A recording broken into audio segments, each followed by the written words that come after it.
एक कलाकार ने एक तूफानी समुद्र का चित्र बनाया। जब उसने इसे पूरा किया तो उसने देखा कि चित्र में लहरें गहरी होती जा रही थीं। आसमान लाल रंग में बदल रहा था और रंग खून की तरह टपकने लगा। रात के अंधेरे में जब वह सो रहा था, एक अजीब सी आवाज सुनाई दी। आंखें खोलते ही उसने देखा कि चित्र का पानी उसके कमरे में भरने लगा है।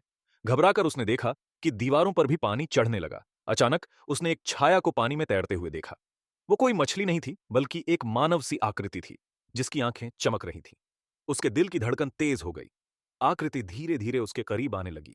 वह चित्र की ओर भागा, लेकिन वहां सिर्फ एक काला सागर था। अचानक उसे एहसास हुआ कि वह आकृति दरअसल उसी के चित्र में कैद थी, और अब उसे आजाद करने के लिए वह उसकी जान मांगने आई थी। एक पल में कमरे का पानी उसके घुटनों तक पहुंच गया। उसने चिल्लाने की कोशिश की, लेकिन उसकी आवाज समुद्र के शोर में खो गई। अगले ही क्षण वो आकृति उसके ऊपर आ गई और सब कुछ अंधकार में खो गया।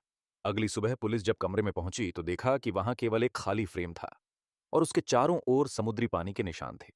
लेकिन कलाकार का नाम अब भी उन लहरों में गूंज रहा था। अगर आप हमारी कहानियों का आनंद ले रहे हैं और भी डरावनी हॉरर कहानियां सुनना चाहते हैं, तो नीचे दिए गए सब्सक्राइब बटन को दबाना ना भूलें।